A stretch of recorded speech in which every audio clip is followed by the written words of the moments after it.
woke up this morning, the sky was gray, another storm, another... So hello everyone, and welcome to the Author Hour Storyteller Spotlight with me, Manon, and with William Alan Webb.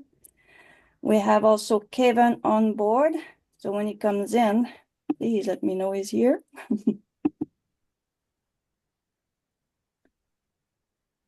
One note before we get everything going and the ball rolling. If you like to see a book cover created live, please send us the following details. You can do it in the chat, you can do it in the email, you can do it in Discord. Just let us know where you put it so we can actually use it, because in the second half of this session, we're going to do book covers and answer a lot of questions.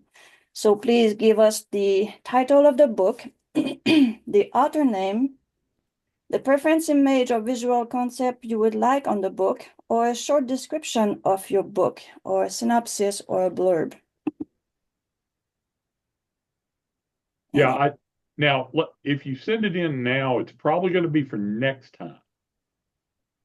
Okay. Because Kevin may want to do one, but we do have one already on the schedule for this time. But we can try and do two. You know. Knowing you, I'm pretty sure we're going to step on two, maybe three. Well, I don't know about that. Seems like a competition at some point. When Kevin shows up, yes, it's a competition. Exactly. Yeah. Bring them on. Bring them on. There we go. Hello, Kevin. Told you he was always late, but he always shows up. Yeah. So before I go any further, I'd like for you, Kevin, and for you, Bill, to present yourself to our people. Tell us about your little bio. Which one to start? Kevin? All right. My name's Kevin Steverson. I write military science fiction, fantasy, a little noir, write everything really.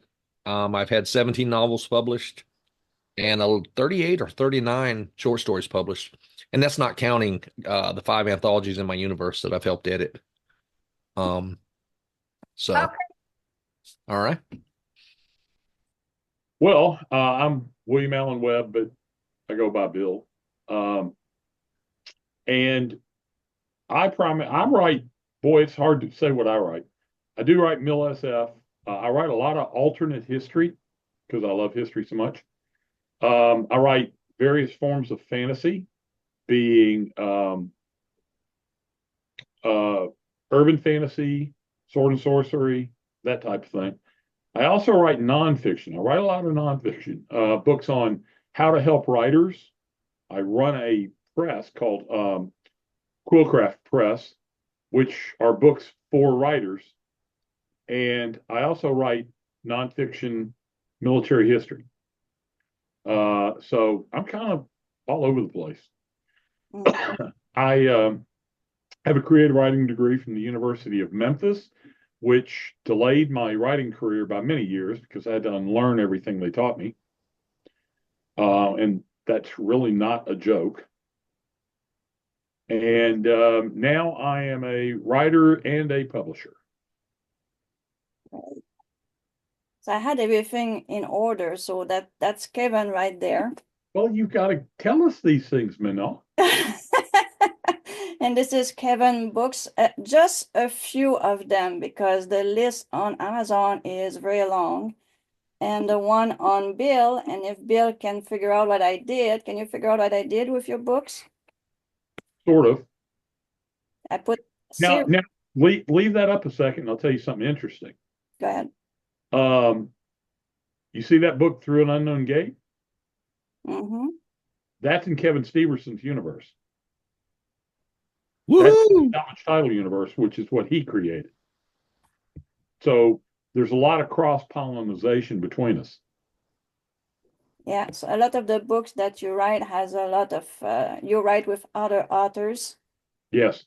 So, and every book up here have belonged to a series, and normally I use book number 1 of the series to represent it, and some of the book are...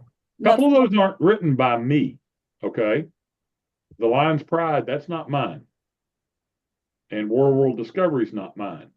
Well, but I do have books in those universes. Yeah. That's why I put book number 1 for you to explain that. Okay, yeah. For example, my book in The Lion's Pride is in something called the Four Horsemen universe. And my book in that universe is somewhere along number 57. However, it has sold extremely well. And last time I looked was approaching 400 ratings. So just because it's number 57 in the series, there's a reason there's more than 90 now, and that's because people like them and read them. So, when you're invited into somebody else's universe, that's a really good thing if they've got, a good readership.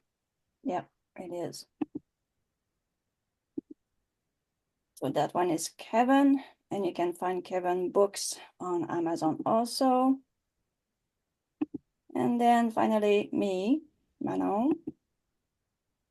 And that's my author page, which is very important, by the way, for every author and every writer to have a author page. And Amazon is probably the first place where you can go.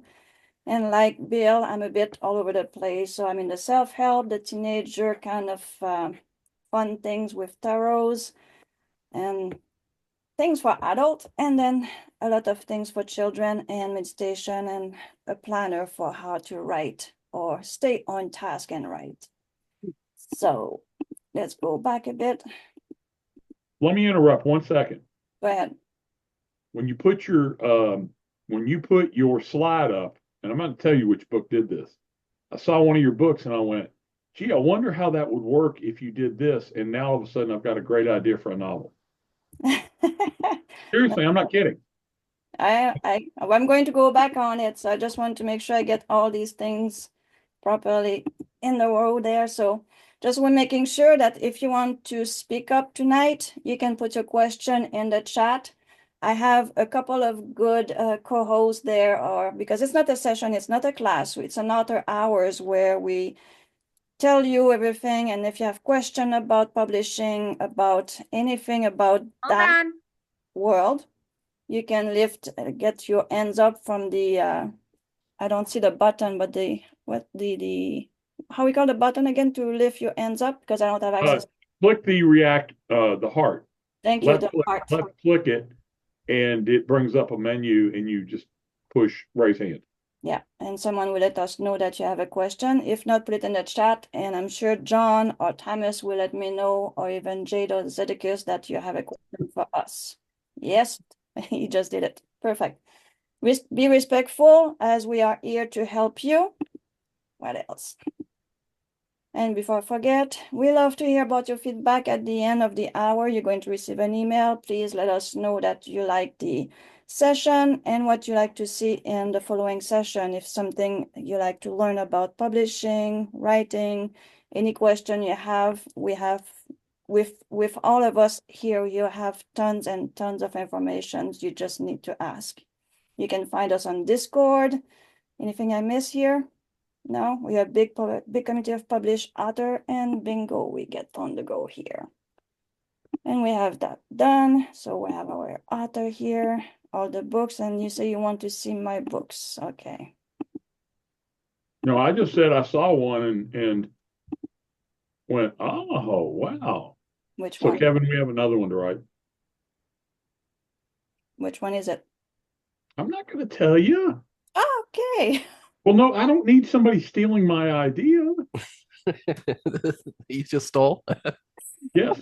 No, No, when we're at conventions, we have to be careful because we'll be talking to each other, and it just rolls, and there'll be other authors around, and you see them leaning, and it's we saw somebody trying to overhear us just this past weekend. This weekend, yeah, because I had some great ideas for an anthology and Rob, Rob, stop it.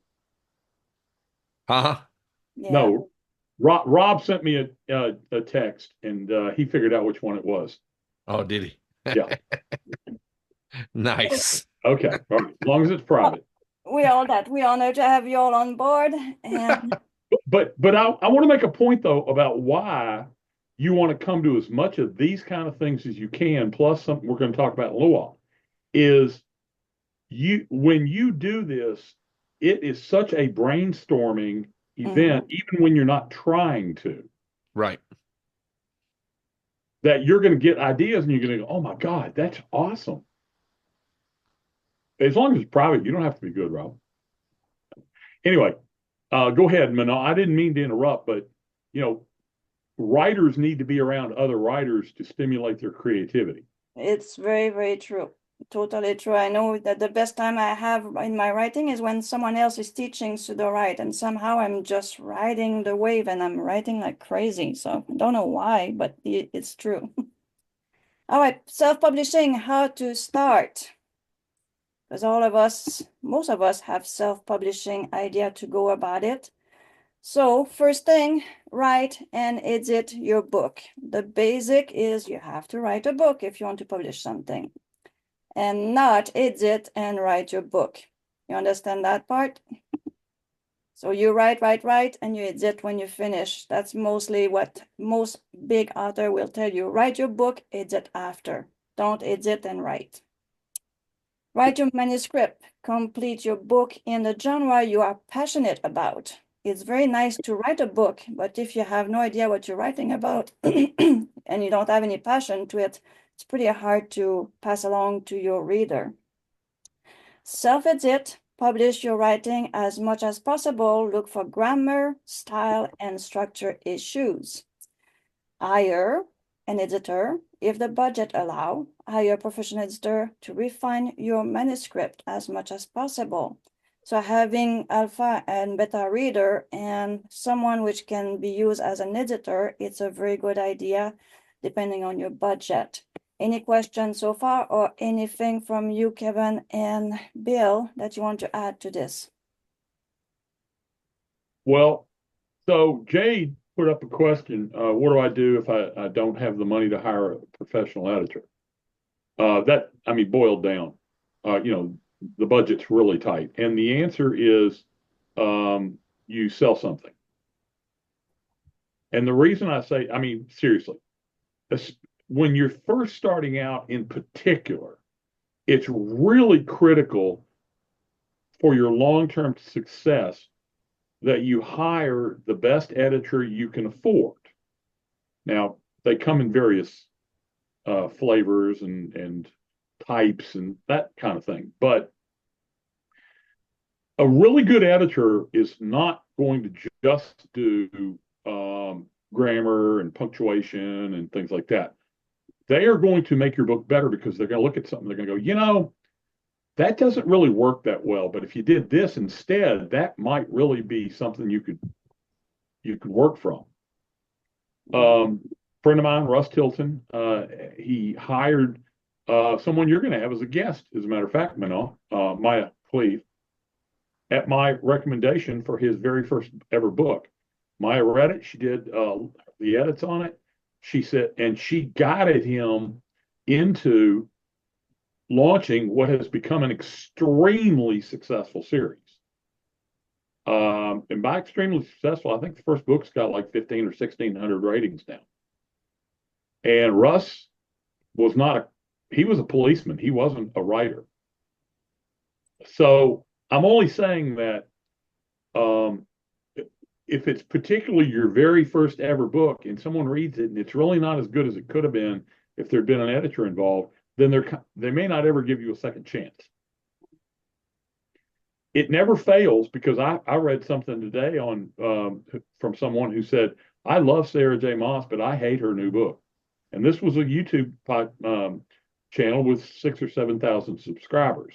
I'm sure it's not going to particularly affect Sarah J. Maas, but the point is made that even for somebody that successful, they need to continue having really good editing. Yeah. Now, playing devil's advocate on that, there are situations where somebody cannot, just absolutely no way around it, cannot afford to pay an editor. Yeah, and I understand that if somebody's on a fixed budget, if somebody's living off Social Security, or that happens. You must take advantage of the editing you can have access to. If you're using Word, you can click the tab that says edit and go through it. Yes, it takes time. Check every word that says it's misspelled. Make sure it's the right one, where it says a comma, where it says a semicolon, those kind of things. Use what you have, first of all, right? Take the time to do it. Second of all, other authors can help each other. You might not necessarily want them to edit it as far as the storyline. Hey, you should do this. I would do this. I would have him say that. But they can help you with the little things as far as periods and commas and run-on sentences, those kind of things. And there's AI out there. Yeah. You literally can take pieces of it and ask chat to format this in Chicago 17 style. You know, manuscript, you know, you could ask it to do that. Yeah. If you can possibly afford it, yes, you should get it edited and get it professionally edited. If you're in a situation where there's just absolutely no way, and if you do, you're not going to eat for a week, I understand that, and that's where there's other things out there. But you just don't want to type it up and just, hey, let me just upload this without getting something done to it. Does that make sense? Makes sense. And Yeah, I know we have a you need to few put programs your on that. best foot forward. Yes. Yeah. So there is first thing will be after that is to get a publishing platform. And I'm going just for the basic. I'm not going for the professional. It's for the self-publishing basic. And obviously the first one is always Amazon Kindle, Direct Publishing KDP that offer the print on demand and ebook option with no upfront cost. The Ngram Spark, great for wider distribution, including bookstore and libraries. And the Draft to Digital distribute your ebook to multiple retailers like Apple Book, Barnes and Nobles, etc. 3, format your book. DIY formatting tools. Software like Edicus, Vellum for Mac, Ritzy Book Editor for professional looking layout. Hire a formatter if you can. If you prefer not to handle the formatting, freelancer on platform like Fiverr and Upwork can assist also. Oops, going too fast.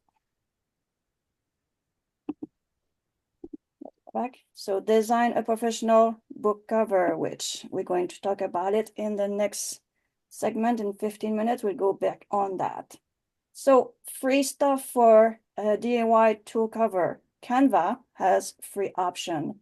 BookBolt can help creating a simple design. You can hire a designer, obviously, a professional cover. We have a few on Sudowrite.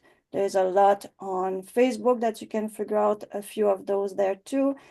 Attention, check the freelancer on Fiverr, Upwork, and 99 Design that I hear quite a bit about every day. Publish your book. Yes. While we're there, can I say one thing about that, Manon?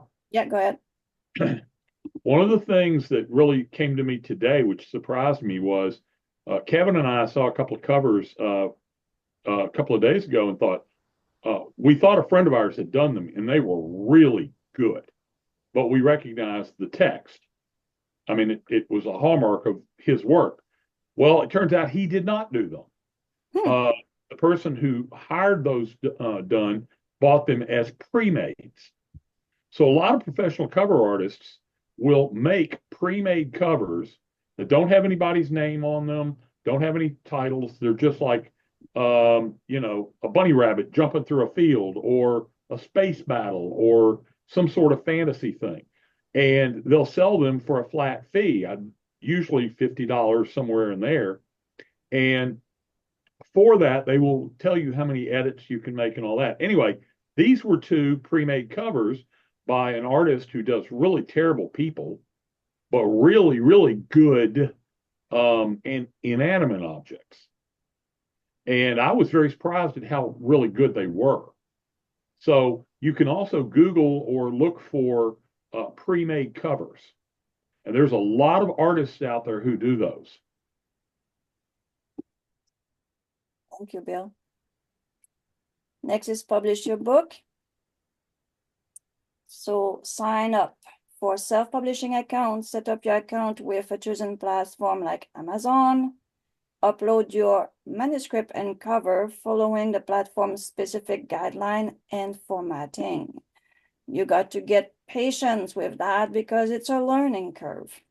Set your pricing and your royalties. Choose your book price and distribution option. Normally it's like 35 or 65 or 35 and 70%. On Amazon is those 2 categories, if I recall well. I know it's 70. The first one I'm not sure what it was. Hit publish once all its settings are configured and publish your book. Promote your book. This is one of the next thing which I'm inside that. I'm learning on how to promote my book because I wasn't a writer to go for, I want just money and all that stuff. And I just wrote because I had all those books started and I'm writing them. And I have more time so I can actually do it. And I'm learning the curve. I have some good friends too. Matter of fact, there's a few on this session tonight, which taught me quite a bit. So trust me, I go and I learn and I ask ChatGPT a lot of questions.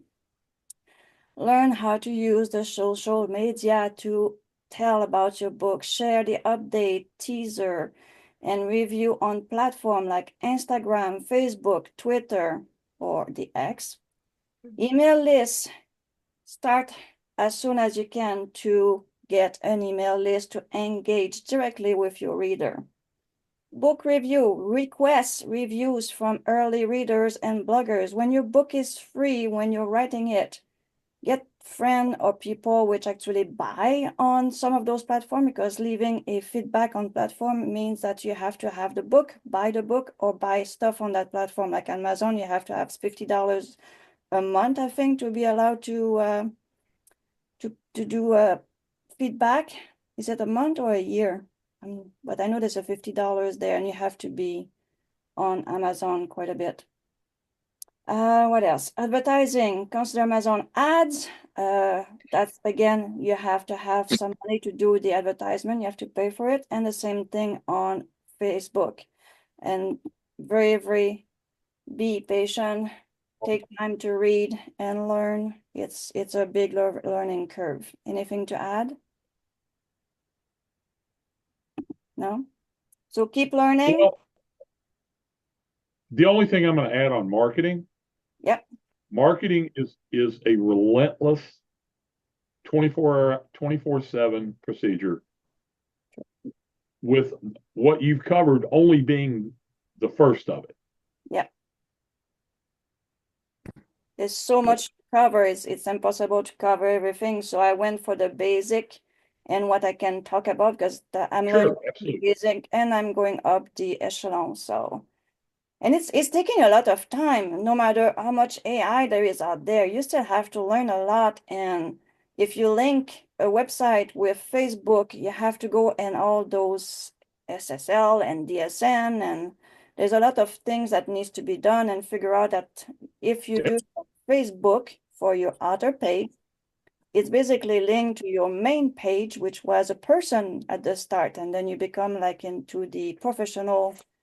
I don't remember what was the term for it when you do your author page, but you are under your real web page on Facebook, but then you get linked like a branch of a tree, and you get your author page link up to that. And that was a learning curve for me. It was like 2 or 3 weeks ago that I did that, and it was, oh my goodness. It's not as simple as we want it to be. No, and the only thing I will caution folks about is it's very easy to think that AI is going to solve all your problems. AI is just a helper. Mm-hmm. That's all it is, and that's all it will ever be. If you want to differentiate yourself from everybody else, you are the driving force behind your creations. Yeah. So join communities, engage with self-publishing groups on platforms like Facebook, Reddit, take courses. Websites like Udemy, Skillshare, and YouTube offer tutorials for beginners. Experiment and adapt. The AI is going faster than we do, so we have to adapt, and it's a big task to do. Test different strategy and refine your work approach based on what works. So don't put your hands down after the first says, it's not working, it's not selling. Keep going. Don't stop. Just keep going. Do your passion. That's my 2 cents on that one. So the key tip for the beginners: focus on Amazon KDP first, as it is the most easy for beginner and it's friendly platform. Low budget option. Use free tools like Canva and Etsy if the budget is tight. And please be patient. Success in itself publishing often requires persistence and time. All right. So those are from the last one. So those are the steps that I did. And now we are almost at 6:30. So anyone has any question that they want to ask? And there is one which is burning my lips for Kevin, because Kevin did a lot of research for his first book. And I'd like Kevin to explain to us how you did arrive with your research to the book publisher that you end up with. Can you do that for us? Sure. So what I had to do before I ever published in 2018 was decide, do I want to try to land an agent, and then try to get with one of the big five, Random House, Penguin, or any of those kind of things? Do I want to go with a large publisher, or am I looking to self-publish, or do I want a small publisher?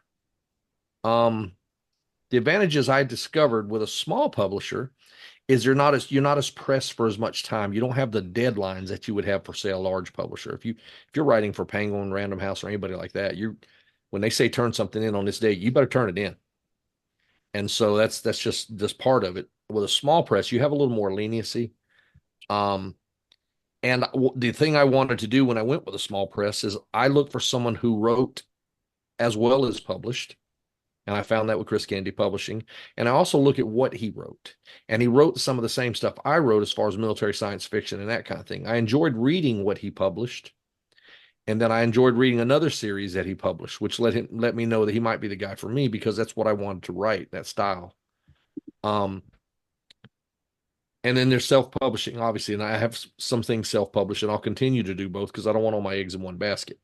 Because with Chris Kennedy Publishing, he's publishing me and that kind of thing. But if a pterodactyl swoops down and snatches him off the dock on the bay that he lives on, then I'm in trouble. So just in case, I want some self-publishing stuff too. That way I have more things out there. But originally I did look at the big five, and a lot of people, some reason they have it in their head, they need to be published. It needs to be on the shelf at Barnes and Noble and Books of Me. And I'm not satisfied if it's not on the shelf there. So many more books are sold on Amazon than at those bookstores you wouldn't believe. It's the biggest game out there. It's the biggest, period, worldwide. Amazon is. So self-publishing or finding a small press that publishes for you on there. The advantage I did like with the small press is because I didn't have to do some of those things in the beginning. I didn't have to learn to format and those kind of things at the start. All I had to do was write the story and turn in a really good story. And the small press had the editors and the people that, did that kind of thing. So I didn't have to find those kind of things. But you got to have a good pitch, and you got to have a good story if you're going to land one of those small presses or even a medium-sized press. You got to be able to give that elevator speech. You got to be able to talk about your story, and you don't want to stumble coming right off the block, just stumbling when you're trying to explain your story, because, they're going to move on to someone else if you can't tell them. So that's one thing you need to practice. If you're going to look for a publisher, small press, medium press, or whatever, you need to be able to explain your story in just a few minute conversation, and grab somebody. So that's just something to think about. But I went through all those things before I ever decided. And then once I did that, I queried the publisher, and it went from there. So does that answer your question? Can I add one thing, Manon? Yeah. Go ahead. More business is done, more sales are made at conventions. Yes. And especially at BarCon, which is everybody gathering at the bar after the day is over. Yeah, shooting a breeze. Yep. I met Chris Kennedy. He's also a publisher of mine for some of my stuff. I met him at a con. Not the same, not Kevin wasn't there or anything else, but I met him there, and I was invited to write some stuff for him, and it grew into, something nice. That's how this works, is if somebody invites you to write in their universe, if you wanted to write in Salvage Title Universe, Kevin needs to know who you are first. Right. Yeah. So, and meeting people at conventions and the after hour and that kind of thing, it helps you meet people, and you talk, and you kick around a little few ideas, and you just never know where it'll go. It can be huge. Yeah, it can be. But what you don't want to do now, and I understand as us authors, a lot of us authors are real reclusive. We don't like to deal with people. That's why we chose to do this profession, that kind of thing. You can't do the convention, see the panels. It's 5 o'clock. All the panels are closed. Let me go hang out in my room. No, you got to mingle. You really do have to mingle. And I agree totally there. Yeah, by accident, during last year, Comic-Con convention in Ottawa, I was a volunteer and I was talking with the head of the Comic-Con, and I don't know. We were just chatting and having a blast of talking after we closed all the door, and she figured out I was a book writer, and she asked me to show what I was doing, and I showed it to her, and she says, you know what? You have to come in next year. So I'm invited in September to be talking for the first time at a convention There you in. go. There you That's go. great. Manon, and I know we're running a little over into the book cover thing, but you really need to ask Kevin about the library conference he went to last year in Georgia and what that led to. All right. So this is where it started. I have a local library. Everybody has local libraries. Well, I went down there with a couple books ready to donate them.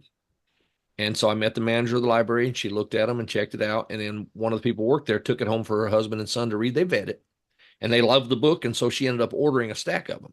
And then she asked me, since I'm a Georgia author, would I be interested in the convention for librarians that Georgia has? The state of Georgia, the librarians around all community libraries, they meet and they have a convention. And she turned my name in, and I was one of the 10 authors in the state picked. And I've went to it a couple times. Well, from there, the Southeastern Writers Association, some of the members were there and they were on the board. So in June, I will be on St. Simon's Island off the coast of Georgia as faculty and instructing for the science fiction at their convention. It's the Southeast Writers Association convention, and it's that group has been around over 50 years. It's a big organization. And of course they're covering the suite and the paying for the meals and all that. But that was just because I was willing to step out of the comfort zone and go do something. So some of you have books already and that kind of thing. Have you gone to your local library and asked them, would they like a copy? Would they be willing to put a local author in? Can't hurt. And it only costs you the cost of the book. But now my books are in all over the state of Georgia. For one, they've already been vetted into the library system. So the Pines library system, any librarian that wants to get it, they don't have to worry about, is this appropriate? Is this going to be offensive for children? Is this all those things? It's already vetted. And so all over the state of Georgia. What that allows me to do is if I'm at a convention, say in Greenville, South Carolina, I can go to the library in Greenville, South Carolina and say, hey, my books are in Georgia libraries. Would you like one? And the next thing you know, there it goes. So it's the little things. But yeah, I will be faculty and staff and teaching at the Southeastern Writers Association Conference in June. Cool. All right. Now we get into the book cover part. So, do you want to tell us about this, Bill? Sure. This is a cover that a friend of mine, Mark Stallings, you're not on the call tonight, are you? Huh? Well, Mark is a member of Sudowrite, and I put the link up for him in case he was free tonight to come to the meeting. Okay. But I can't see everybody because of the way the screen is. Yeah. These covers, Mark inboxed me a little while back, said, hey, would you be willing to create a cover for me? And I said, I'll do that if you'll teach an hour of my class. And he said, agreed. So he gave me the specifics on what he wanted. And I worked and worked and worked. And I couldn't get what I needed it to be until I decided I would have to do it in pieces. That right there is at least 20 different images that have been layered to fit the description of what he wanted. I had 4 different versions of the blonde standing on the porch. To find the one that he thought fit the story best with clothes on, because in the story she doesn't necessarily have anything on, but that's part of the fact that she's luring these people in. But in this, we had to, for Amazon, we had to do that. So that's what that is. Cool. What's about that one? So I have a series called Time Wars, And I'm just now starting to design the covers for the upcoming sequels, and that will be for book 2. And that is the full image. So that's for the print version. And I do have one for the ebook version. It'll be about half that size, and so I'm going to have to go in and you have to rearrange things so that it all fits on the smaller frame. But that has already had a couple hours work done to produce it that way. The AI didn't give it to me that way. Mhm. It had too many toes, and the lighting was wrong in a lot of places and things like that. So how many layers do you have on that one? This one's probably 8 or 9. I don't remember exactly. Yay. You have a question? No, sorry. That's all right. So I did want to show you one thing live, if you like, before I get on to trying to do John's in 20 minutes. If you'd like to, can I share my screen real quick? Sure, you can share your screen. Did I put you close? Yep, hold on. Doo-doo.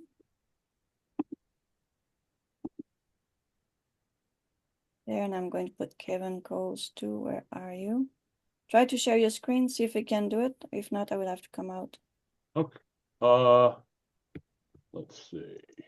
Nope. Allow. Yes. There we go. Okay.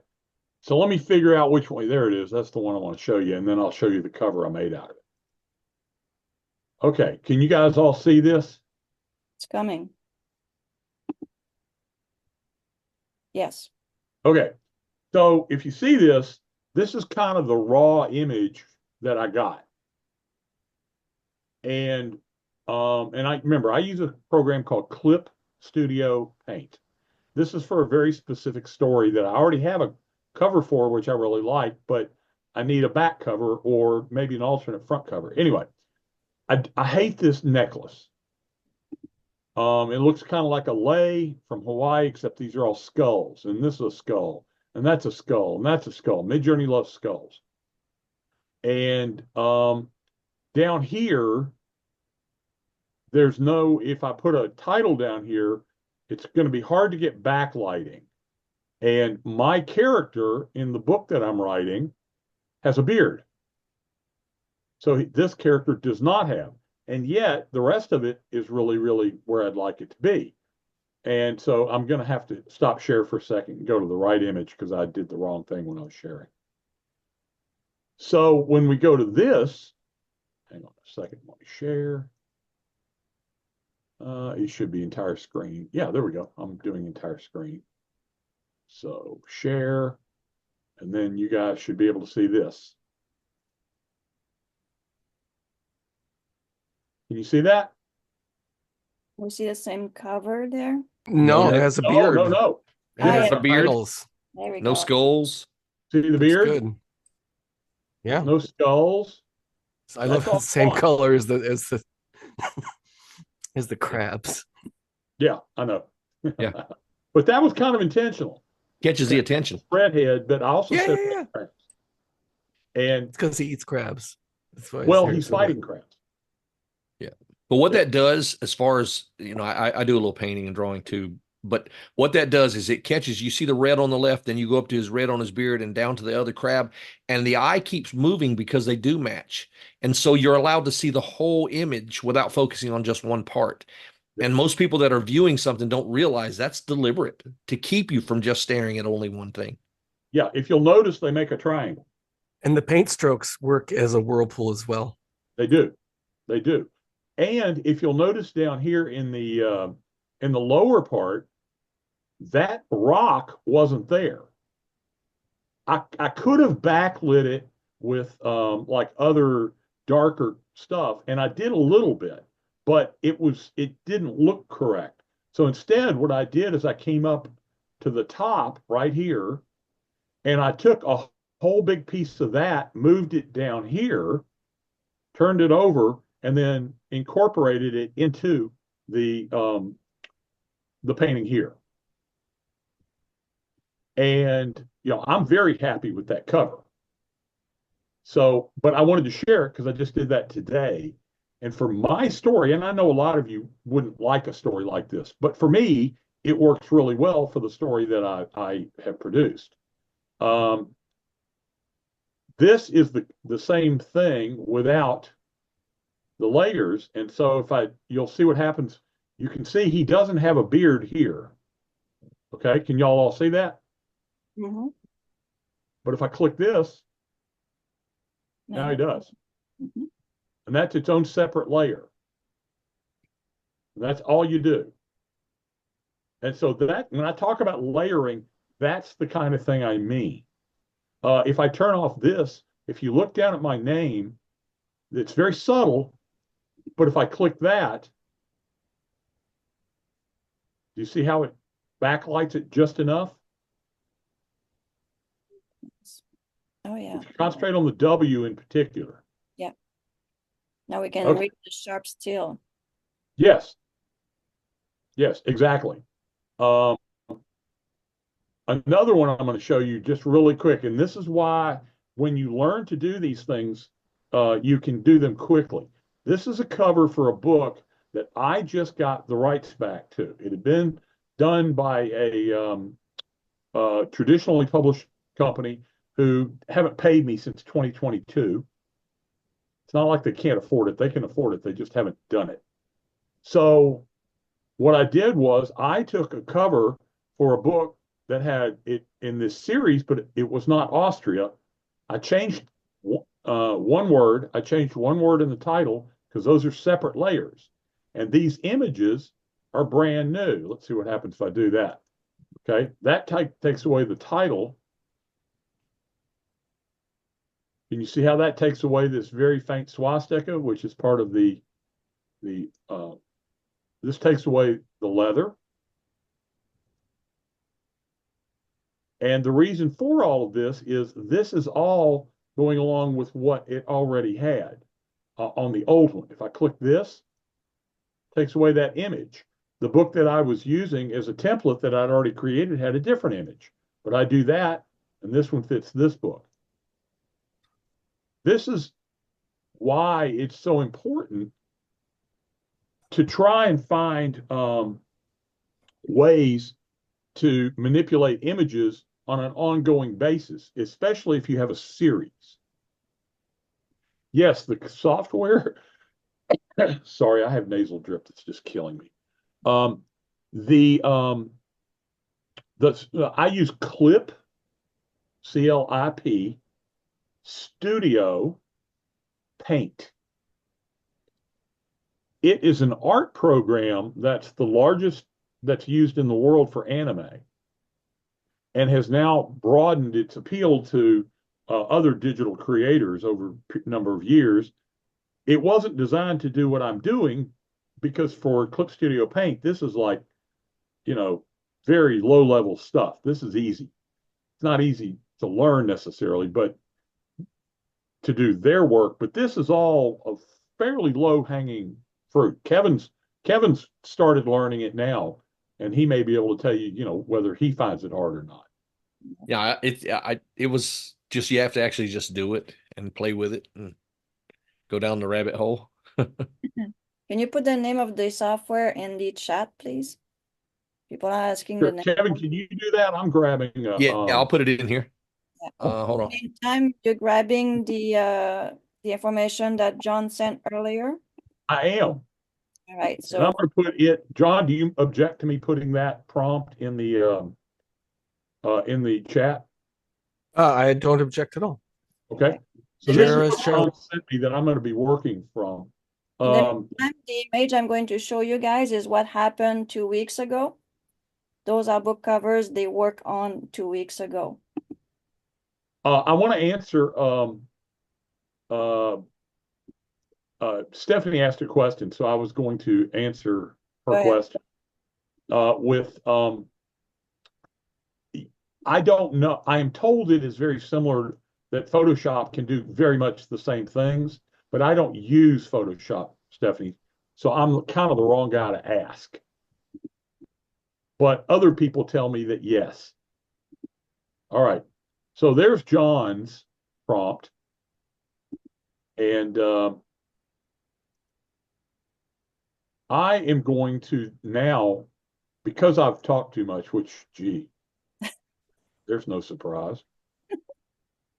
I'm going to go into Midjourney. If you guys aren't familiar with Midjourney, it's one of the more popular now. And I'm going to just put this in, and I'm going to tell it to give me an image, and then we'll see what we got. I'll put that whole prompt in.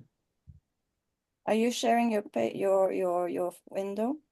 I can, but I wasn't, just in case other people had something else they were going to do. I was going to kind of share what I get out of Midjourney and then go from there. Would you like me to show? Would you like me to show one I made while he's doing that? Yeah, go ahead, Kevin, because that's a good one. Here's one. Here's one I made. Let me know when you guys can see it. Yep. Now there's a couple layers on here, and one of them is where I've used the airbrush to put that light blue behind the lettering so that you can actually see it. It doesn't blend into the sky, blend in. So that's a new series that I'll have going, but that's book 3. And I got image come from chat. And then I had to do some blending and some, that kind of thing. If anybody's into military sci-fi. And Kevin and I have differing opinions on the colors for the letters. Yeah. We'll and that's not 100% final. We'll play with it, the coloring on the letters, whether it needs to be white or whether it because there's a lot of things you can do with a series. I could have all the letters always the same font, same color on every book through the entire series. That way, if somebody sees it, they automatically know, hey. And the reason I can do that is my salvage books are that way. All the salvage books have the same font, same coloring on the lettering. Okay, John, look in the chat as soon as it uploads this image and tell me if any of those are close, and if not, what better you'd like to see. They seem a little young to me, but that might be what you're going for.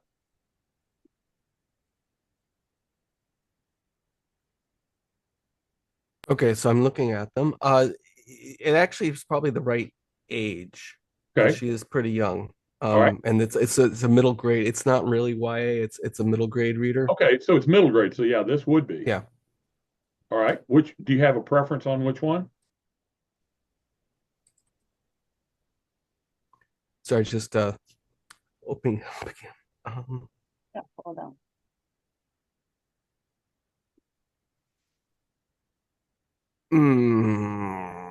I like the one with the witch's hat because she's looking at us in the way she's looking at us. Okay. All right. Hang on. Somehow I shrank my. There we go. Okay, so you want the one on the upper right?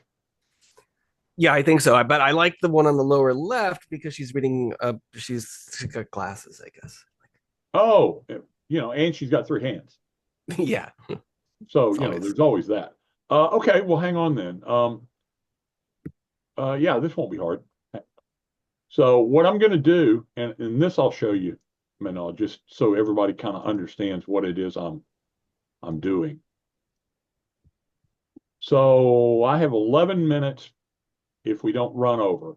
So what I'm going to do here is I'm going to go over to Midjourney, and I'm going to upscale to, wait, what? There we go. And 3.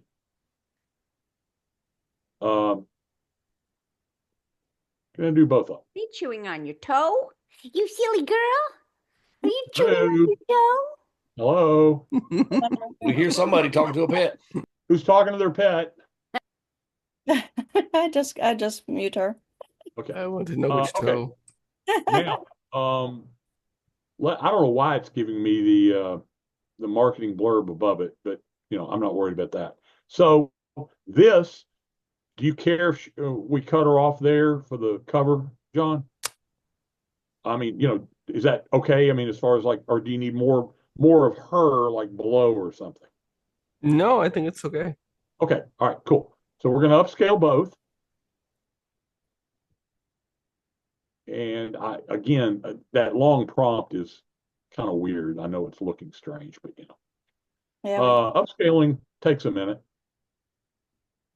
But so what I'm going to try and do, and I'm going to be doing it quick, but I'm going to get rid of this hand is the lowest hanging fruit, and I think that's probably the best one to just get rid of now. Well, although she has two right hands holding the book.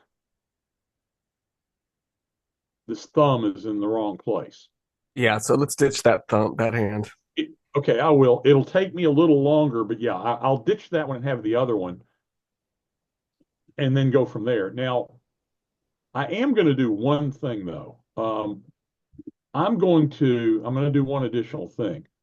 I'm going to add to the top. All right. Because for what I'm trying to do, I don't have enough room up there. And because we're running low on time, I'm going to come over here to Clip Studio Paint and move this thing. Boy, this thing just is always in the way. And I'm going to start a new file. There's always, for ebook covers, you always want to go with 1560, height 2500. Regardless of what it is you're doing, that's the size that you're shooting for, okay? So the images I'm producing, you've got to fit in that. All right, let's go back over to the Clip Studio Paint. Are we done yet? I like, for what we're trying to do here, I kind of like this one, John, upper right. What do you think? you got to. Oh, no, I'm going to do, I know, yeah, I'm going to do upper right. We could always do something different later, but is that okay with you, John? Yeah, that sounds good. We're going to cut off a lot of that. So I'm not worried about it. Again, we're under pressure here. So I open this in my browser. You have to open this in a browser with Midjourney to save it. Otherwise, it's a web photo. And web photos are not easy to work with. So you need a PNG. The web photos are good for pasting into Sudowrite documents. Yeah, that's probably true. So I'm going to come over here, and then I know I'm going really quick, but I'm pasting her in because I've got to do this. All I care about with this image, the only thing I'm caring about is the hat, nothing else. In Clip Studio Paint, you have to rasterize it before you can do anything. I then come down here. I know I'm going fast, guys. I'm not trying to lose you, but this is a selection pen where I can select an area that I want to copy. There is a faster way to do it, but that's even going to confuse you more. So I'm just trying to do this so that I have a mock-up cover by the time we're done. I'm not going to be finished, but I will have a mock-up that you can see the process. Okay, so this is all what I'm going to be copying. I have a reason for copying it, of course, so that other girl can wear this hat because John liked the witch's hat. I have actually created things in Midjourney that are nothing more than a foot. The other day I created a dinosaur foot. Okay, so if you'll notice what I just did created another layer. The original layer is still there. I just copied that section of it. So now I can manipulate this. So I come back over to Midjourney. I pull this one, which has already been upscaled, so it's a nice image. Save it. Come back over to Zoom. I have so far been doing this for 6 minutes, just so y'all know. I bring that image in. I want the hat to be above it. So all you've got to do is arrange your images in whatever order you want them in. I'm going to move this up, expand it a little bit. I'm going to move that up, move the hat down.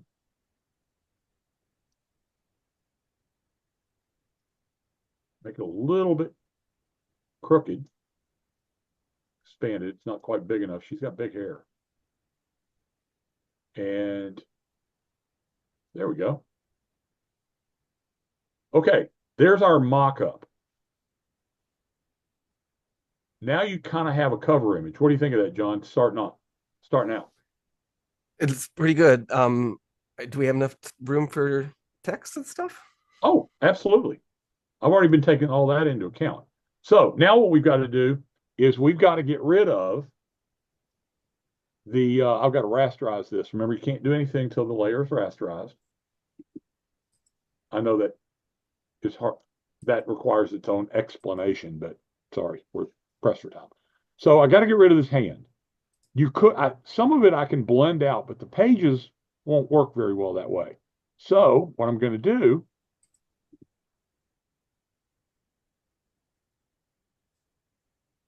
I'm going to take this, copy it, move it over.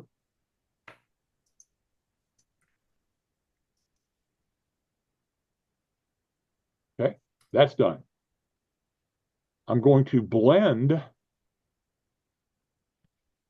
this part of the hand. The blend feature allows you to do this. Now, another way you could do the same thing is to use the eyedropper to get that color paint and then use a brush over it. Sometimes that does work better, but in this case, we don't need to do that. This is what I say, if it gives you, you know, whatever it gives you, you don't have to accept what it gives you as being the only thing you've got. It'll fix that finger a little bit there. See your finger? Which one? Or one's too long. This one? Okay, I wanted to get rid of normal. Yeah.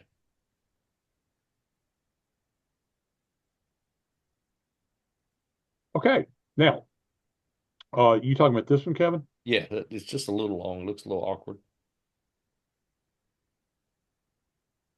There. If I was going to finish this, I would go ahead and probably have, no, I don't like that. I ruined the pages. So now we have to get into micro. Kevin is messing with my timing. Let me just finish this out. John, I'll finish this. I'll do the little detail work once we're done. Yeah, no, keep going. Let's see what you do. But for now, okay, title. I'm going to use since we're pressed for time, I'm not going to play around too much with fonts. I'm going to use a very popular one for fantasy. Okay. I'm going to stop you from the talking. You work without talking. I'm going to say thank you to the people which are here for an hour. We have 90 minutes, so you have another half an hour to play. And I haven't even show up the little program that I got the AI to do book cover either. So, but for the people who are pressed in time, I would say thank you for being with us. You can stay for another 30 minutes. You're more than welcome to stay. Kevin and Bill and me will just have fun playing with book covers and just be chatting. So just a big family having fun. If not, you're welcome to just go and to whatever you're supposed to do, dinner, breakfast, coffee, or stay with us. So I thank you so much for being with us, and I hope we're going to see you in 2 weeks. We have another session in 2 weeks, and thank you. In the silence of the stillness, I find my way. Breathing deep, in this moment I choose to stay. Thoughts like clouds, drifting softly away. In this sacred space I embrace the day. With each breath I dive deeper, I let go. Om Shanti Shanti. Hear the whispers call. In the depths of meditation, we rise and fall. Om Shanti Shanti. Let the silence unfold. In this moment of stillness, pure and bold.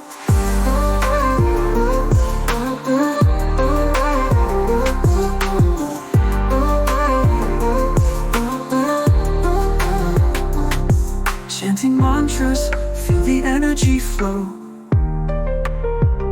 Connecting with the universe, high and low. In the dance of consciousness, my spirit knows. In each silent heartbeat, my inner light glows. Feel the peace, let it carry you high, high. Om Shanti Shanti. Hear the whispers call. In the depths of meditation, we rise and fall. Om Shanti Shanti. Let the silence unfold. In this moment of stillness, pure and bold. In the quiet I find my place. Shanti Shanti. The universe's grace. In the quiet I find my place. The whispers call. In the depths of meditation, we rise and fall. In this moment of stillness, I am bold.